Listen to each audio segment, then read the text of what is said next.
Atalanta remain your leaders over in Italy, opening up a 2-point gap at the top ahead of the likes of Napoli and co. But will they still be there heading into the next round of games? We'll take a look at that and much more next.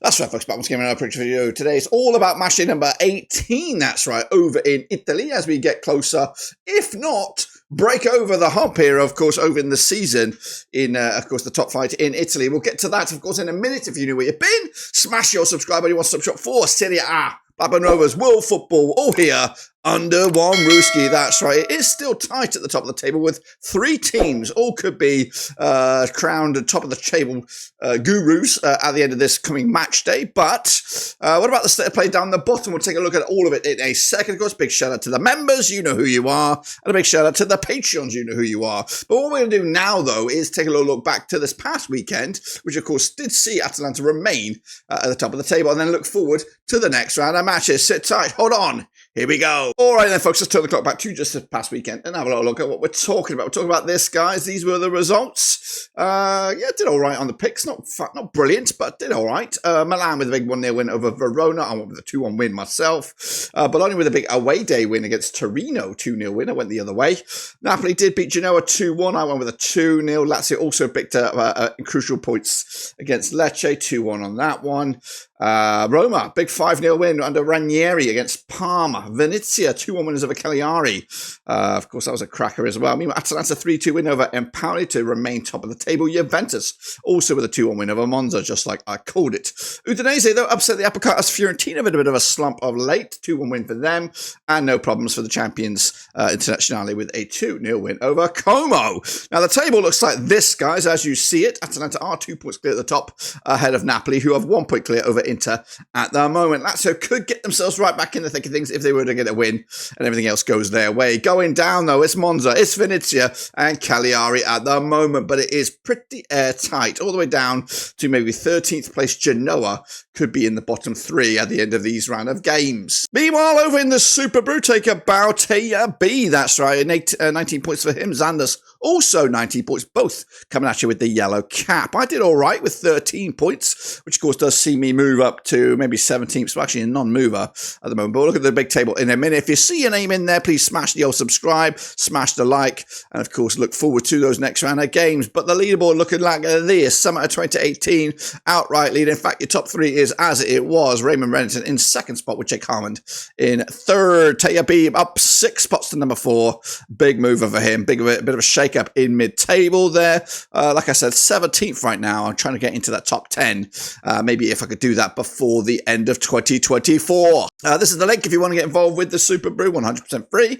And of course, we're going to keep on going all the way to the end of the season. But we're focusing on the next round of games, and they are coming at you right here, right now. And there they are on the screen, and we're coming at you on the 28th of the summer. No rest for the wicked over in Italy.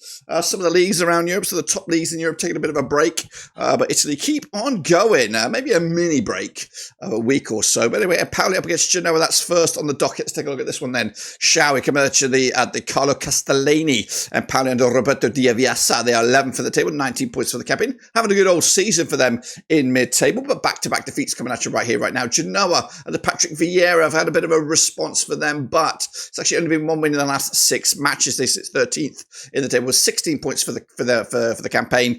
Played each other 27 times since 1999. 7 wins. Empoli, 8 wins. Genoa. There's been 12 draws between the two sides, including 4 matches in a row. That's right. The last 4 between the two sides have ended up all square.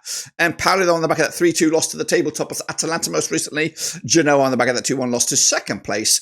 Napoli. Prior to that, though, back-to-back 0-0s for Vieira's boys there. The odds for this one, though, 6-4 is your Empoli, 90-10 is the draw, 11-5 is your away win. I don't know. I think I might kick us off here with a draw here. Yes, I have gone with a draw. Let's feel like that when you look at the recent run of events and, of course, the history of this result. So I'm going to go with a 1-1 draw on that one. Then we go to Parma up against Monza, also on the 28th of December. That's right, the Ennio Tardini, Parma under Fabio Peccia. They're down to 17th right now with just 15 points for the campaign. On 33% form for them over the last 6. That's just 1 win in the last 5. Up against Monza, though, 20th in the table, they made a decision. It's no longer Alessandro Nesta. It's now it's Salvatore Pacetti with the decision makings over at Monza. 4 defeats on the spin. They are rock bottom with just 10 points for the season. They look destined for Serie B. Speaking of Serie B, the last time that these two sides did play was in Serie B. It was a 0-0 draw, of course. It's actually been back-to-back 0-0 draws, both at Monza and at Parma. Parma, though, on the back of that 5-0 drubbing by Roma most recently. Monza on the back of that 2-1 loss to Juventus. They've been losing of late, of very close games. The last 3 have been just by the 1 goal. The odds for this one, though, Parma 23-20 for the victory, 12-5 is the draw, 9-4 is your away win. That's Monza. New manager bounce, perhaps? Not for me. Going to go with a Parma victory here. 1-0 winners to boost their chances of survival. Then we go to Cagliari as they take on Internazionale. That's right, the Unipol Dumas. Cagliari under David Nicola are in 18th at the table, 14 points for the campaign, 4 defeats on the spin for them at the moment. Up against the champions, of course, Simone Inzaghi's Internazionale. Won 5 in the last 6. They sit 3rd in the table with 37 points for the campaign. Now they played each other 52 times since 1993, just 7 wins. Cagliari, 29 wins for Internazionale and 16 draws between the two sides. Now, the last time they played at this very venue was a 2-0 win for Inter back in August 2023. Inter are unbeaten against Cagliari over the last 6, picking up 5 wins and 1 draw. The last, that 1 draw was the last time they played, actually, over at the San Siro or the Giuseppe Meazza. It was a 2-2 draw back in April 2024. Cagliari, though, on the back of that 2-1 loss to Venezia. Inter with a big 2-0 win over Como to make it 3 clean sheets on the bounce for Internazionale. The odds for this, 5-1 is your Cagliari, 9-4 on is your Inter, 4-1 is the draw here. We are going 2-0 win once again, another clean sheet and another 3 massive points. Meanwhile, game of the weekend coming at you over in Rome. That's right, it's Lazio up against Atalanta at the Stadio Olimpico. Lazio under Marco Baroni are 4th for the table, 34 points for the campaign. They've won 4 of the last 5. Up against Atalanta under Gianpiero Gasperini, they are top of the table, 40 points for the campaign. They've won 5 of the last 6. Now they played each other 53 times since 1993. 24 wins Lazio, 16 wins Atalanta. There's been 13 draws. The last time they played at this very venue, it was a 3-2 win for Lazio back in October 2023. They have exchanged victories over the past couple of seasons, both winning 2 and losing 2. Of course, Lazio, though, on the back of that 2-1 win over Lecce. Atalanta, though, with a big 3-2 win over Empoli. The last away match, though, was just a 1-0 win against Cagliari, so not being that crucial on the road. The odds for this one, then, shall we? What are we looking at? We are looking at Lazio 90-10 for the victory, 7-5 is Atalanta, 23-10 is the draw. I think I might be going with Atalanta just because they are on such a good bit of form, but it could also be a home win on here. This is very difficult to call. Going with a 2-1 win. I am going with Atalanta back in the away side here, back in the form. This could be the year Atalanta become champions of Italy. Meanwhile, we sideswipe into Sunday's games, the 29th of December. It's Udinese, it's Torino, it's coming at you at the Stadio Friuli, that's right. Udinese under Kostas Rinic, a 9th for the table, 23 points for the campaign. They've won twice of the last 6. They're on 42% form for them right now. Up against Torino under Paolo Vanoli. They are 12th with 19 points for the campaign. Just 1 win in the last 6. Now they played each other 40 times since 1993. 14 wins Udinese, 17 wins Torino. There's been 9 draws between the two sides. Now the last time they played at this very venue, it was a 2-0 win for Torino back in March 2024. Torino are unbeaten against Udinese over the last 4, picking up 3 wins and 1 draw. The last time matches for these two clubs, Udinese with a big important win, maybe even a surprise win over Fiorentina on the road. Torino losing to Bologna most recently. The odds right here right now, 6-5 is your Udinese, 5-2 is your Torino, 21-10 is the draw. I might have gone with a draw, but I may swing towards the hosts here. Yeah, I've gone with a draw. It does feel like that draw. Just two okay sides cancelling each other out. Meanwhile, we go to Napoli, of course, up against Venezia on the 29th of December. Napoli under Antonio Conte. Not the greatest form for them right now, but they sit 2nd with 38 points. They've just won twice in the last 4 matches. Up against Venezia, who are 19th for the table, 13 points for the campaign, under Eusebio Di Francesco. They are unbeaten in the last 3. They played each other 6 times since 2002.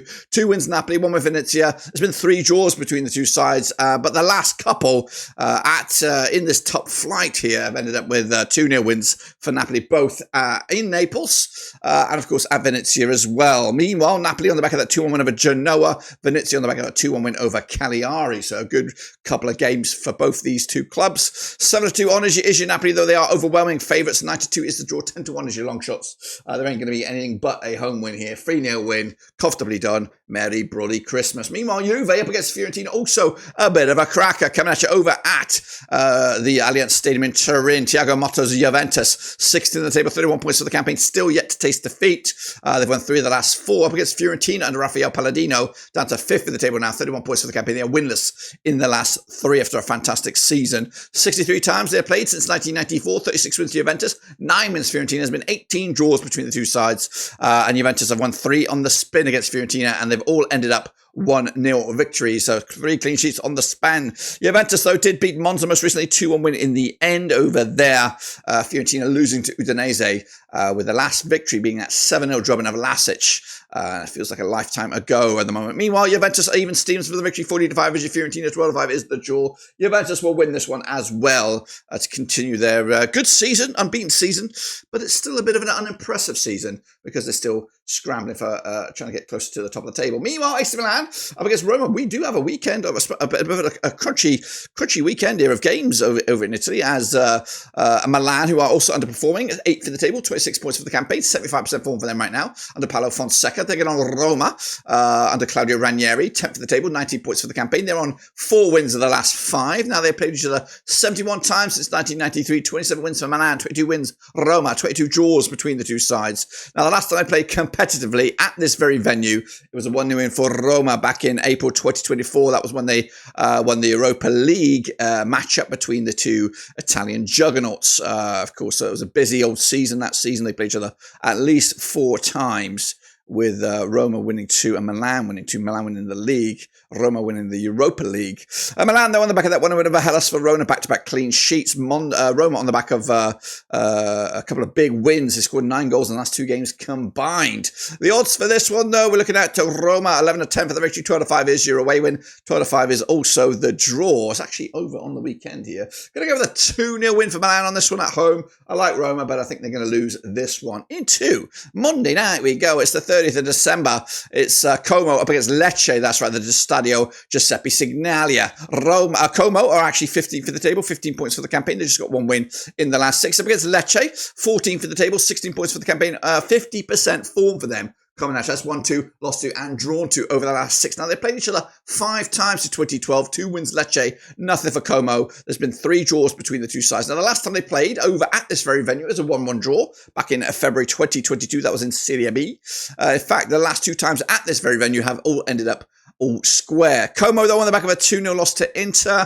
Lecce losing to Lazio most recently. The odds, though, coming at just 10-7 on is your Como. 13-5 is the draw. 4-1 is your long shots. I am going Como with the victory. Not big. Just a 1-0 win, just enough to get the points and move the chains. And then we wrap it up with a trip to Bologna. That's right. Renato Dialia, Vincenzo Italiano, his boys are unbeaten in the last 6 matches. 7th in the table, 28 points for the campaign. Up against Hellas Verona under Paolo Zanetti. 16th in the table, 15 points for the campaign. Just 1 win, though, in the last 6. 31 times they have played since 1996. There's been 17 wins. Bologna, 6 wins. Verona, 8 draws between the two sides. Bologna on back-to-back wins over Verona, both in the league and the cup. Back-to-back clean sheets as well. In fact, 3 clean sheets on the spin. If you want to open it up now, we're not going to open it up. But 3 clean sheets on the spin against this very opposition. The odds, though, we'll get to the odds in a second. Bologna on the back of a 2-0 win over Torino. They are actually on 3 clean sheets on the spin in the current schedule. Verona on the back of that 1-0 loss to Milan. The odds, though, coming at you, 2-1 on your Bologna. 31-10 is the draw. 11-2 is your away win. Gotta back Bologna, surely. If I don't, I bloody need to redo this whole video. But I'm not, because I'm going to go Bologna here. 2-1 win. It might even be a 2-0 win, depending on how it can be more airtight at the back, like they have been. So that's it. That's my predictions heading into this busy period at the end of 2024. In fact, this was the last games of 2024. And who will be top of the table at the end of the year? We'll, of course, revisit that when we come back again for the new first round of games in 2025. That's the prediction link. Get involved, get invested, of course. And we'll see you soon, guys, on the other side. Until then, subscribe, smash the like. Catch you later. Until then, we're done.